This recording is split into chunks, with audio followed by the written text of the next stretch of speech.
Okay, hello, good morning dear students. So, ang topic natin sa umagang ito for your MDL is all about simplifying rational algebraic expressions. Dito, may apply ninyo ang inyong knowledge about factoring. Kung paano tayo magpa-factor muna bago kayo makakapag-simplify ng rational algebraic expression. So, this is all about simplifying rational algebraic expression. I am your teacher Don. Okay, these are the learning objectives. First, define rational algebraic expression. Second is identify the numerator and denominator of a rational algebraic expression. Third is factor polynomials in the numerator and denominator. Number 4, simplify rational algebraic expressions correctly and demonstrate accuracy and perseverance in multiplying algebraic expressions. Okay. Rational algebraic expression. A rational algebraic expression is an algebraic expression that can be written as the quotient of two polynomials. Ayan. Sa example kung yan, makikita ninyo, may binomial, may monomial, pwede ring trinomial, basta it can be written as a quotient of two polynomials. Okay? Ibig sabihin may numerator at may denominator. Okay? Next, to simplify rational algebraic expression, una, you need to factor the numerator and denominator completely. So, ipafactor nyo muna.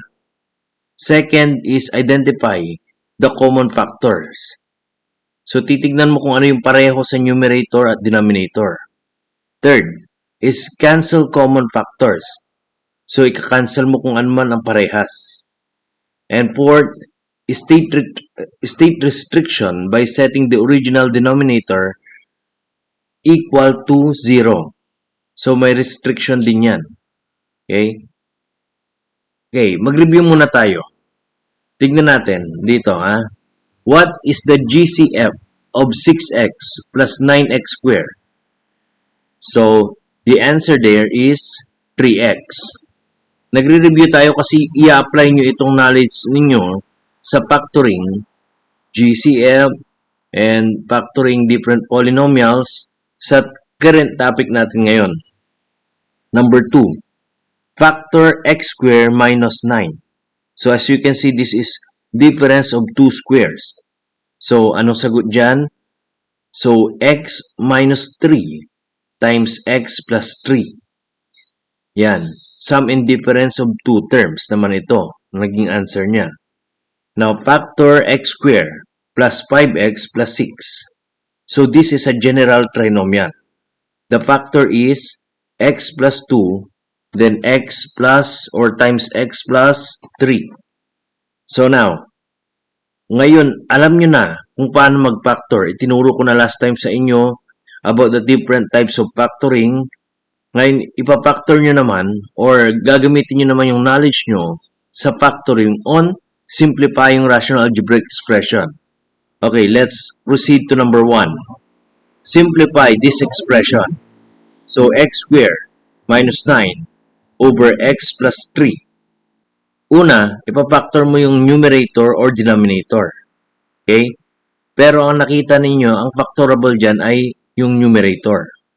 So, x plus or x squared minus 9, ang factor niyan, since that is difference of two squares, the factor of that is x minus 3 times x plus 3 over yung x plus 3. Magre-remain yan. Okay, makakancel mo na ngayon ito. If you divide that, that will be equal to 1. So, ang matitira natin ay x minus 3. And that is our answer. Okay? Now, let us have another example here. Number 2. Simplify the expression 6x squared over 9x. So, as you can see, pwede nating i-factor itong 6x squared. Pwedeng 6x times x. 6x times x.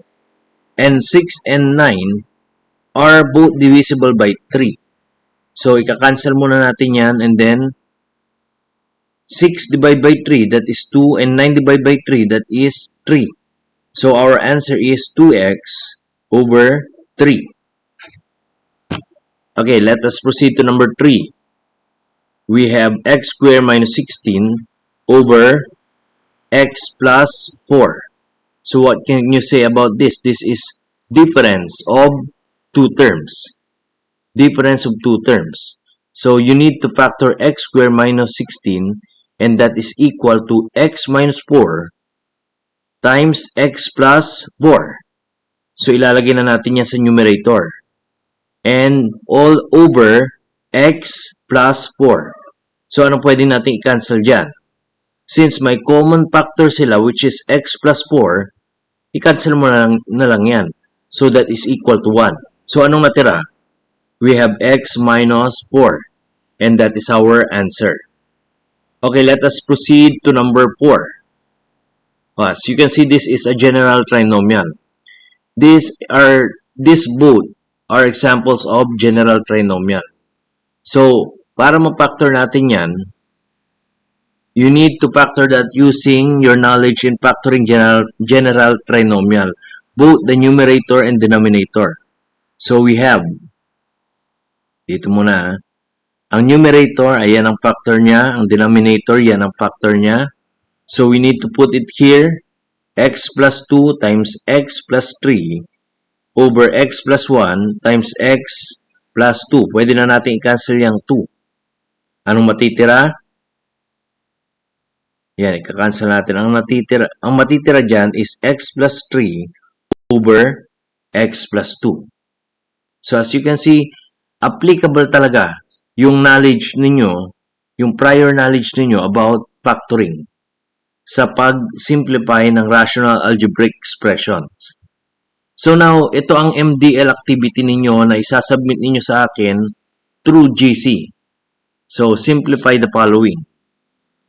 1, 2, 3, 1, 2, 3, 4, 5. Dalawa yung 4. Ito, just remove this one. Parehas lang ito. 4, number, okay. So, 1, 2, 3, 4, 5. Itong number 4, that's the same.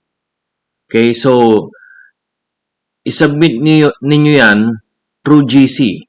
I'll be waiting for that until 4:30.